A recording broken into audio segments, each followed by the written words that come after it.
Is anybody else concerned about the state of our youth in the church today? I've been to churches all over, Protestant and Catholic, and so many people express very deep concerns, almost to an emergency state, about our youth and their involvement in the church, or they're falling away from the faith and leaving in droves. And even the ones that are here, we have not done a good job passing on the faith. So welcome to part 3 of our video series on how to reach our youth, how to bring them back, and how to keep them from leaving in the first place and get them involved in their faith so that they, the future of the church, can be the church now and live that faith now.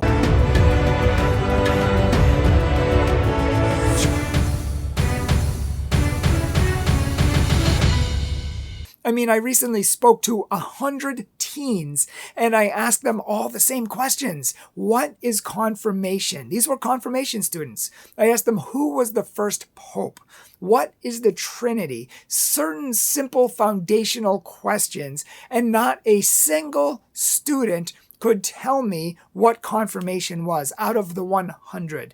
Not a single one. This was shocking to me. It was in fact shocking to the different religious education directors as well. Now, some of them tried to take a stab at it. Some of them said it's where you become an adult in the church. I said, sort of, yes. What does that mean? I don't know. That was their immediate answer. That's all they knew, is they become an adult in the church. Others told me it's where you graduate from confirmation and you can do whatever you want. No, not really. Literally, I had to try to pry the answers out of them because they didn't know. I said, you receive something at confirmation. God gives you something. What do you receive at confirmation? And one person raised his hand and he said, a ball? I said, a ball? He said, yeah, the white ball. I said, what? I don't understand what a white ball is. He said, the priest gives it to you, when you go up, for communion. I said, the Eucharist? He said, yeah, the Eucharist. First of all, they don't even know the name of it. Second of all, they think that getting the white ball, Holy Communion, is what confirmation is about. Other people raised their hand and said, yeah, I was going to say that. But no, that's not what it was about. So I said, what does God give you at confirmation? And another person said, a certificate? I said, yes, but no, that's not what confirmation's about. Yes, you receive that, but that's not what confirmation's about. What do you receive? A saint name? No. Confirmation sponsor? Yes, but no. So we were going down the line and nobody knew what confirmation was about. So that's why I do confirmation retreats in the first place, so that I can explain to them and help them to know what the sacrament's about and help them to live their faith. At my own church, there was a 120 question test that all the students had to pass in order to make their confirmation. Now, this is better, and it's holding students, or attempting to hold students, accountable for their faith. And they were studying a little bit for it. And so I would question these kids, and they would bring me their papers, and they would give me their questions, and they would ask me them. And I would say, who is the first pope? Just like the 100 other kids that I had talked to, not a single one knew who the first pope was. Not a single one knew who wrote the Gospels. I wrote simple questions. People, for the first pope, people would say John Paul II, Paul, but they never got Peter as the first pope. Same thing here. I asked them, what is the Trinity? They didn't know. And when I made the sign of the cross, they said, oh, that, yeah. I said, what is that? They're like, the sign. I'm like, what is it? And trying to pull teeth. They didn't know who the first pope was. They didn't know who Abraham was, Moses, Isaac. This is a crisis of faith, people. This is a complete, total, utter failure to pass on the faith to the younger generations. And that's what this particular video is about. Seriously, back in the old days, parents raised the kids in the faith, taught them their prayers, taught them the commandments, taught them everything they needed to know to follow God and to be good disciples of Christ. Nowadays, over the last 50 years, especially since the 1970s and 1980s, whole generations of Catholics have stopped living the faith themselves. Adults have stopped going to church ever since the free love revolution and anarchy and rebellion, New Age movement, all of that hippy-dippy stuff in the 1960s and 70s, even flowing into the 1980s. these things really eroded the foundations of our church. Parents stopped passing on the faith. Those kids raised up with no faith or very little, and they didn't pass it on to their kids, and now they're raising up and not passing it on their kids. At least in the old days, they used to come back to church when they got married and had kids. They would get their children baptized and they would come back to church. That's not happening today. One, because many people aren't getting married. They're just living together. Two, because religion's not important in their life, so they're not getting their kids baptized, which is a huge blunder. And three, they're just not religious at all, so they generally don't come back. Worse, the ones that do, they think that it's religious education's job to train their kids in the faith. So now, religious education is just, it's in struggle mode. It's not what it's intended to be. Parents expect the kids to learn their faith and religious education. That is not the church's job.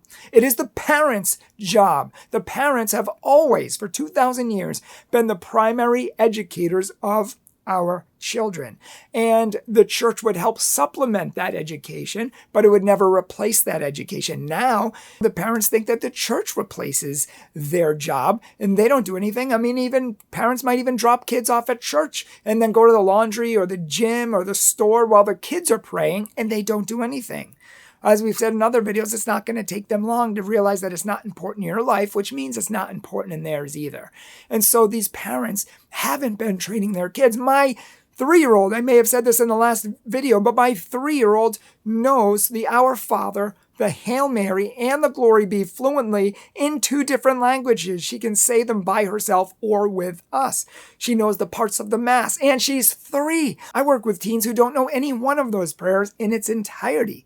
I know teens who don't know the Our Father or the Hail Mary, and yet my 3-year-old knows all of them, which means parents haven't been passing on the faith. And this is a huge failure. Why? Because at baptism, we promised God to his face that we would raise our children in the faith. We would teach them to pray. We would teach them to know their prayers. We would teach them to know the commandments. We would teach them to go to church, to love God, to follow Jesus, to know what being Catholic meant.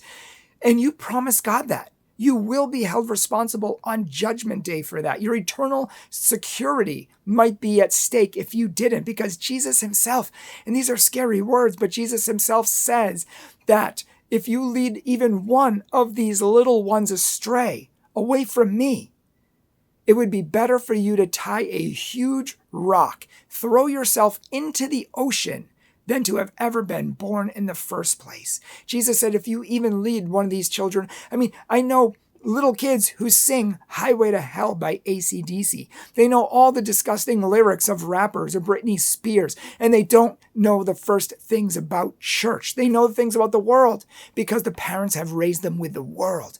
Jesus said it would be better to throw a millstone around your neck and throw yourself into the ocean, or never to have been born in the first place, than to lead one of these little ones astray. God loves us. God loves our souls. God wants nothing more in any of the universes than for us to go to heaven and be with him eternally. But if we raise kids in the faith, and they're destroyed by this world, they walk away from God, they don't get to heaven, who's responsible for that? The parents are responsible for that, in large part because they didn't raise them in the faith. Now, of course, it's different if you did raise them in the faith, because you did your job. They may have walked away anyways, but, you did what you needed to do. My parents raised me to pray, to follow God, to go to church since I could talk. Every day I prayed, and every week we went to church, and every month growing up we went to confession. And I lived a very difficult life. I walked away from my parents for a while. I was very angry, very depressed. I was going to do things that would put me in jail or worse, maybe kill myself. And I didn't do these things because my parents had raised me with a great foundation of faith. They raised me with God. They raised me with Jesus. They raised me with church and morality. I knew X plus Y equals Z, A plus B equals C. If I did these things, these would be the consequences. If I did these, bad things would happen. Why are so many bad things happening in our country and our society today? Because parents aren't passing on these lessons. Parents aren't giving this morality. They aren't telling kids there's consequences for your actions. And so these kids do many things that are reprehensible and even evil.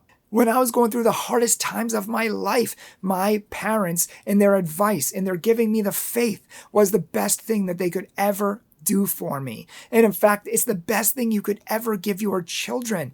We're all going to go through hard times in life, really difficult times, faith-shaking times. We need God more than ever. God's the only one who gets us through these deep, difficult times and tragedies, even catastrophes in our life.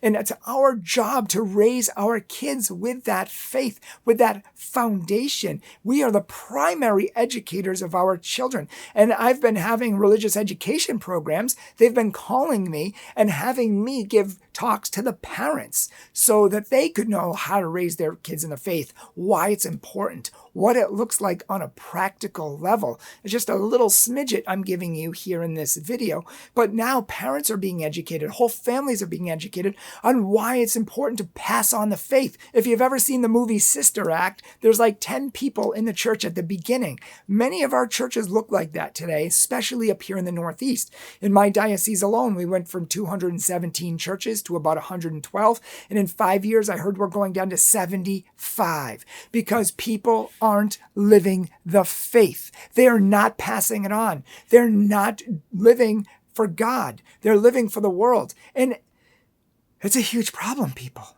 A huge problem. We need to turn that around. We put it all on religious education. We say religious education programs are disasters. The teachers don't know anything. Kids aren't learning anything. I mean, kids tell me they learn more in my 4-hour retreat than they learned in 10 years of religious education.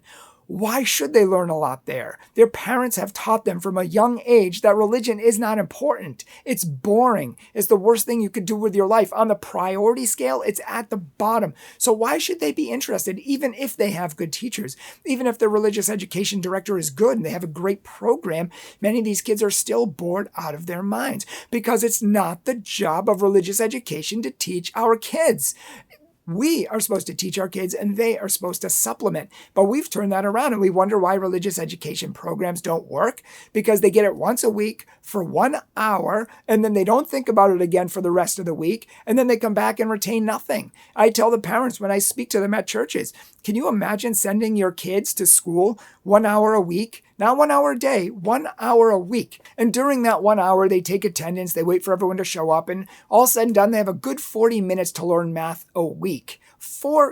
Normally we learn math 1 hour every single day, but now imagine doing it a week and not thinking about it in between, not doing any homework, not caring about it, coming back next week and being like, okay, what did we study? I don't remember anything.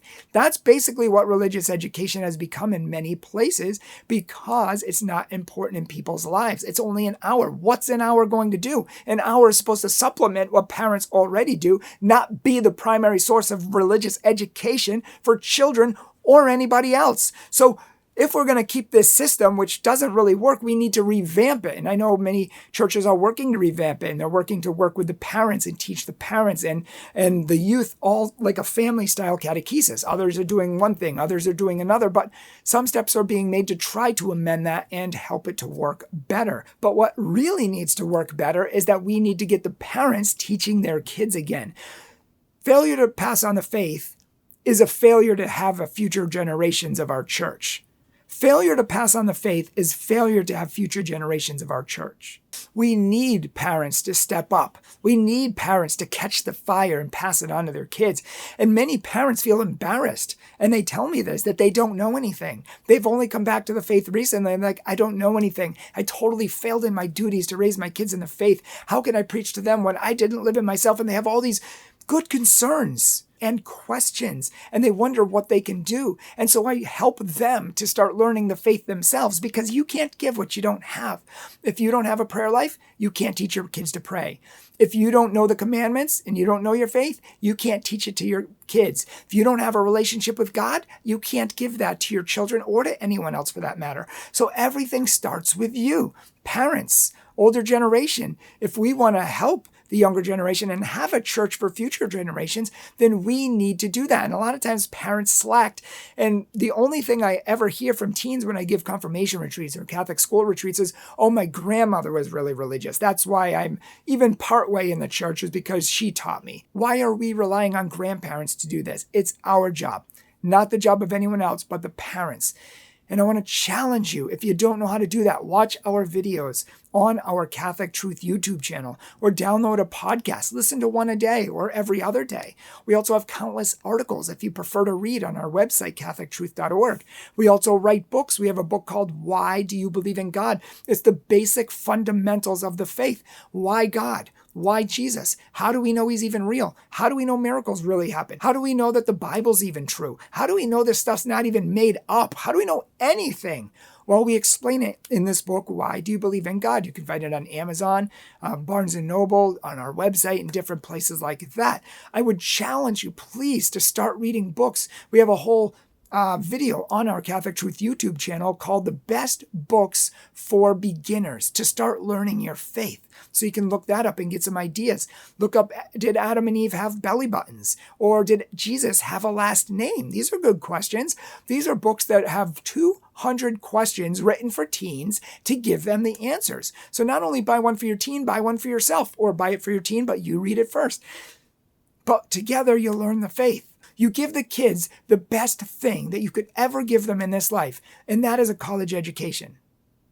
No, it's not a college education. It's not a sports team. It's not a dance company. It's not a scholarship to college. It's not anything except passing on the faith. Giving kids God. You could have the best college in all states child who is great in sports, who's successful in life, who gets married and has kids, a great job, everything seems great, but they don't go to church, they don't go to confession, they don't confess their sins, they lose their soul for eternity, and they don't go to heaven with God. Jesus himself, the one we worship, says, what does it gain if you gain the whole world and yet lose your eternal soul? What is important in this life? If you died tonight and we're going to face Judgment Day, for how you raised your kids, and you were going to be judged on heaven or hell by how you raised your kids with God, would that scare you? Would you be ready?